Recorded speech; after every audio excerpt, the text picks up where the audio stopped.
Hello students, welcome back to another video. तो हमने new batch 2026-27 के लिए बीए के हर एक सेमेस्टर की क्लासेस स्टार्ट कर दी हैं और आज की वीडियो में हम BA third semester political science का चैप्टर नंबर 3 पढ़ने वाले हैं।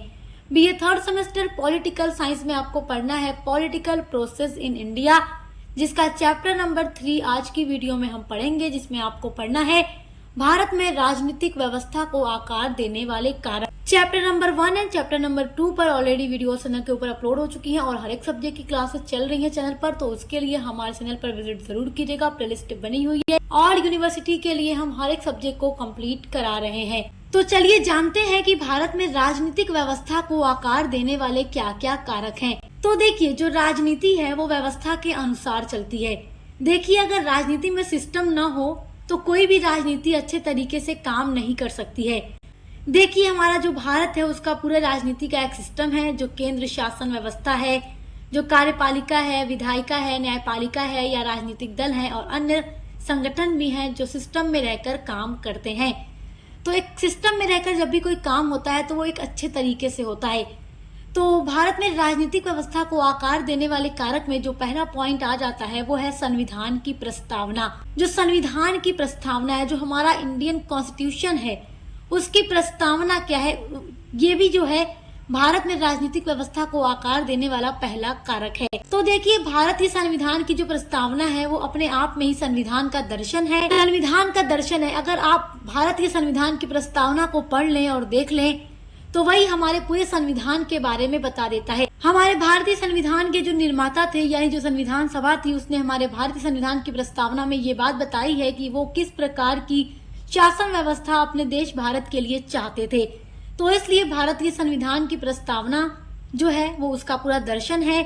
यदि हम संविधान की प्रस्तावना को पढ़ते हैं तो हमें पूरे संविधान की जानकारी प्राप्त हो जाती है। जो प्रस्तावना है हमारी राज व्यवस्था के स्वरूप का निर्धारण करती है और जो राज व्यवस्था है यानी किस तरीके से शासन करना है, सारी चीजें हमारे भारत का संविधान बताता है। जो राज व्यवस्था है वो शरीर है, तो जो प्रस्तावना है उसकी आत्मा है। अगर प्रस्तावना मुख्य शिला है तो राज व्यवस्था जो है उसी मुख्य शिला पर खड़ा हुआ पूरा महल है। संविधान की जो प्रस्तावना है राज व्यवस्था को समझने की पूरी कुंजी है और भारत के संविधान के द्वारा ही यहाँ की सरकार शासन करती है।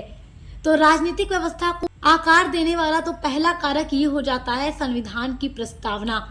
अगला कारक देखते हैं। भारत में राजनीति व्यवस्था को आकार देने वाले कारक में दूसरा कारक है भारतीय संविधान, यानी हमारे भारत का संविधान। पहला कारक तो हमारे संविधान की प्रस्तावना है, दूसरा कारक खुद हमारे भारत का संविधान है जो राजनीतिक व्यवस्था को शेप देता है, आकार देता है। भारतीय संविधान जो है सभी भारतीय नागरिकों को, फिर चाहे वो किसी भी धर्म का हो, जाति का हो, किसी भी वर्ग का हो, सभी को जोड़ कर रखता है। देखिए, हमारा भारत जो है एक धर्मनिरपेक्ष राज्य है। यहाँ पर अनेकों धर्म जाति के लोग रहते हैं और हर धर्म की, हर जाति की अलग अलग रीति रिवाज, अलग अलग परंपराएं, अलग अलग प्रेयर का तरीका और अलग अलग जो धार्मिक स्थल हैं, अलग अलग त्योहार हैं, यानी अलग अलग फेस्टिवल मनाते हैं। तो हर किसी को भारत का संविधान पूरा पूरा अधिकार देता है और हर किसी को जोड़कर रखने की बात करता है। और देखिए, हम भारत के नागरिक हैं तो चाहे किसी धर्म, जाति या वर्ग की क्यों न हो, हमारे भारत का संविधान सभी को समान अधिकार देता है। इसीलिए हमारे भारत का जो संविधान है वो हमें 6 मौलिक अधिकार भी देता है, जो आप लोग पढ़ चुके हैं पिछले सेमेस्टर में। संविधान जो है वयस्क मताधिकार की भी व्यवस्था करता है, यानी कि जो 18 साल के हो जाते हैं, चाहे वो महिला हो या पुरुष, उन्हें वोट देने का पूरा अधिकार हो जाता है। तो संविधान जो है वयस्क मताधिकार की व्यवस्था करके ही जनता को शासन के कार्यों में सक्रिय साझेदार भी बनाता है। जनता 18 वर्ष की होने के बाद वोट देकर अपना प्रतिनिधि चुन सकती है। हमारे भारतीय संविधान ने हमारी राजनीति व्यवस्था को आकार दिया है। जो हमारे भारत का संविधान है उसमें राजतंत्र की शक्ति, प्रधानमंत्री की शक्ति सभी का उल्लेख किया गया है। संसद जो है, न्यायपालिका जो है, सभी का उल्लेख किया गया है कि कौन किस प्रकार कार्य करेगा। विभिन्न जो संस्थाएं हैं भारत के अंदर, उन सभी का भी उल्लेख भारत संविधान के अंदर किया गया है, जो भारत की राजनीति व्यवस्था को आकार देते हैं। तो हमारे भारत का संविधान हर किसी के लिए, हर एक संस्था के लिए सब कुछ बताता है और उसी के अनुरूप रहकर काम करना है, उसी के हिसाब से चलना है, उसी के अकॉर्डिंग शासन करना है। हमारे भारत में राजनीति व्यवस्था को आकार देने वाले कारक में जो तीसरा कारक है वो है धर्म। तो देखिए, धर्म ने राजनीतिक व्यवस्था को बहुत अधिक प्रभावित किया है, क्योंकि हमारे भारत में एक धर्म के नहीं बल्कि अनेकों धर्म के लोग रहते हैं। भारत में कई धर्म के लोग रहते हैं, इसीलिए राज व्यवस्था के स्वरूप को धर्मनिरपेक्ष घोषित करना अनिवार्य था। हमारा जब संविधान बना तो संविधान में भी कहा गया कि भारत एक धर्मनिरपेक्ष राज्य है, क्योंकि यहाँ हिंदू, मुस्लिम, सिख, ईसाई हर धर्म के लोग रहते हैं। तो जो धर्म है उसने भी राजनीतिक व्यवस्था को बहुत अधिक प्रभावित किया है। तो कहीं ना कहीं धर्म भी हमारे भारत की राजनीतिक व्यवस्था को आकार देने वाले एक कारक में आ जाता है। भारतीय राजनीति व्यवस्था को आकार देने वाले कारक में जो चौथा कारक आता है वो है आधुनिकीकरण। तो देखिए, जो आधुनिकीकरण है आधुनिक समय की मुख्य आवश्यकता है, यानी कि आज के टाइम की ये बहुत जरूरत बन चुका है आधुनिकीकरण जो है, तथा राजनीतिकरण इसकी संचालन शक्ति है। और जो हमारा समाज है वो आधुनिकता से प्रभावित हुआ है, क्योंकि हमारी जो सोसाइटी है दिन ब दिन डेवलप होती चली जा रही है, आधुनिकता से प्रभावित होती चली जा रही है, तथा समाज के आधुनिकीकरण से राज व्यवस्था के स्वरूप में भी निखार आया है। कहने का मतलब यहाँ पर यह है कि जब समाज आधुनिकता से प्रभावित होता है और आधुनिकीकरण की ओर जब समाज बढ़ता है, तो जो भी पॉलिटिकल सिस्टम में पुराने चीजें होती हैं उनकी जगह पर नई चीजें लेकर आनी पड़ती है, नए नियम, नए कानून लेकर आने पड़ते हैं। तो वही बात यहाँ कही जा रही है कि जब समाज में आधुनिकीकरण होता है तो राज व्यवस्था के स्वरूप में भी निखार आ जाता है।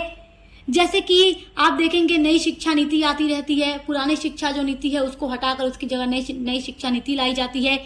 क्यों लाई जाती है? क्योंकि जब समाज बदल रहा है, आधुनिकता की ओर जा रहा है, तो उसके लिए फिर उस हिसाब से शिक्षा नीति, नई पॉलिसी बनाई जाती है, सरकारी नौकरियां आती हैं, उसके अलावा वयस्क मताधिकार एवं व्यवस्था के विस्तार ने, यानी जो व्यवस्था है उसका विस्तार होता जा रहा है, जिससे प्राचीन यानी जो पुरानी जाति पाति पर आधारित व्यवस्था थी उसको भी परिवर्तित किया गया, उसमें भी बदलाव हुए। देखिए, आधुनिकीकरण से क्या होता है कि राजनीति व्यवस्था में भी नई नई चीजें शामिल होती रहती हैं।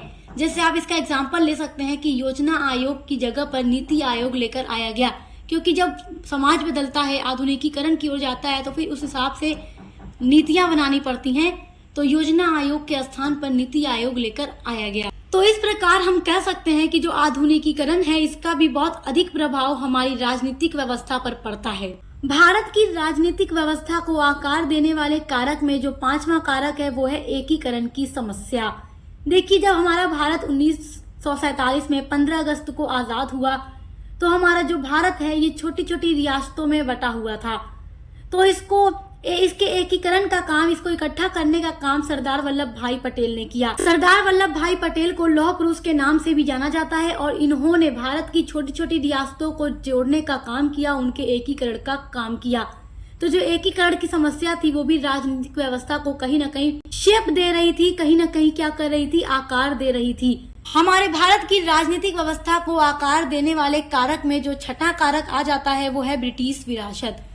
देखो, ब्रिटिश ईस्ट इंडिया कंपनी जब 1600 ईस्वी में भारत आती है तो वो पूरे तरीके से व्यापार करने का उद्देश्य लेकर आती है। लेकिन भारत में आने के बाद भारत की जो अस्थिरता थी, चाहे सामाजिक और राजनीतिक अस्थिरता को जब ब्रिटिश ईस्ट इंडिया कंपनी देखती है तो उसके इरादे कुछ बदलने से लगते हैं और वो भारत में शासन करना अपना उद्देश्य बना लेती है।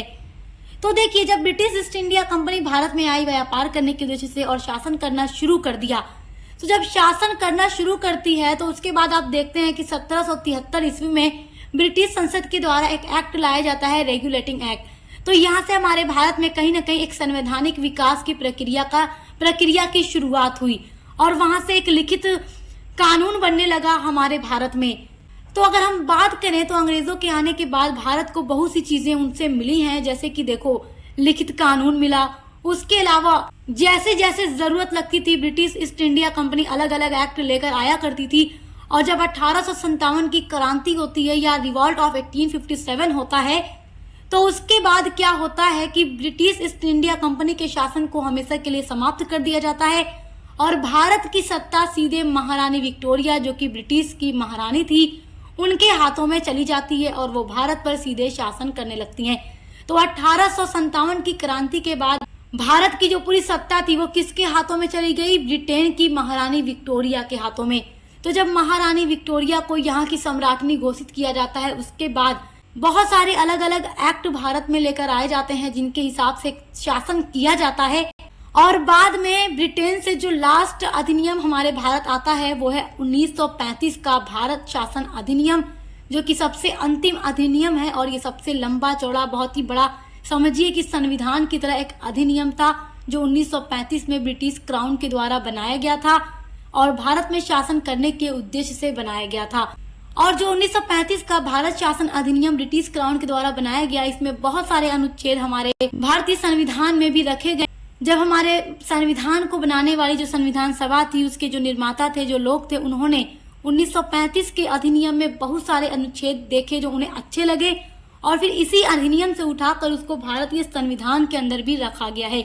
तो कहीं ना कहीं इनसे भी, मतलब अंग्रेजों से भी बहुत सारी चीजें भारत को मिली हैं। उसके अलावा अंग्रेजों के द्वारा बनाई गई जो भी संस्थाएं हैं वो आज भी भारत में अस्तित्व में हैं। अगर आप देखें तो रेलवे का विकास भारत में अंग्रेजों के द्वारा ही किया गया। कलकत्ता में फोर्ट विलियम कॉलेज की स्थापना हुई। उसके अलावा बंगाल में उन्होंने हाई कोर्ट की स्थापना की। ये सारी जो चीजें हैं अंग्रेजों के द्वारा ही भारत में लाई गई, जो आज भी भारत में अस्तित्व में है। तो कहीं ना कहीं हमारे भारत में जो राजनीतिक व्यवस्था को आकार देने वाले कारक हैं उनमें अंग्रेजी विरासत भी आती है, ब्रिटिश विरासत भी आती है। इन्होंने भी बहुत कुछ भारत को दिया है। भारत की राजनीतिक व्यवस्था को आकार देने वाले कारक में 7वां कारक है भाषा यानी लैंग्वेज। देखिए, भाषा भी एक महत्वपूर्ण आधार है और हमारे भारतीय संविधान में 22 भाषाओं का उल्लेख किया गया है। राजनीतिक व्यवस्था को आधार देने के लिए जो भाषा है वो भी एक महत्वपूर्ण आधार मानी जाती है, क्योंकि भाषाई आधार पर सबसे पहले राज्यों का पुनर्गठन होता है। और जब 1956 राज्य पुनर्गठन अधिनियम को पारित किया जाता है, इस एक्ट को पारित किया जाता है, तो इसके अनुसार यानी इस एक्ट के अनुसार 14 राज्य स्थापित किए जाते हैं हमारे भारत में। और 14 राज्यों के नाम यहाँ पर मैंने मेंशन किया है, आप देख सकते हैं। जम्मू कश्मीर, पंजाब, उत्तर प्रदेश, पश्चिम बंगाल, असम, उड़ीसा, आंध्र प्रदेश, तमिलनाडु, केरल, मैसूर, मुंबई, मध्य प्रदेश, राजस्थान, बिहार। तो आई होप कि भारतीय राजनीतिक व्यवस्था को प्रभावित करने वाले कारक आप बहुत अच्छे से समझ गए होंगे। इसी तरीके से एक सीक्वेंस में चैप्टर वाइज आपके वीडियोस अपलोड हो रही हैं हर एक सब्जेक्ट की, तो चैनल पर विजिट जरूर कीजिएगा। एग्जाम की तैयारी के लिए आपको पूरा मॉडल पेपर भी प्रोवाइड किया जाएगा। एमसीक्यू वालों के लिए एमसीक्यू मॉडल पेपर, सब्जेक्टिव वालों के लिए क्वेश्चन आंसर। तो सब्सक्राइब करना मत भूलिएगा। मिलते हैं अगली वीडियो के साथ।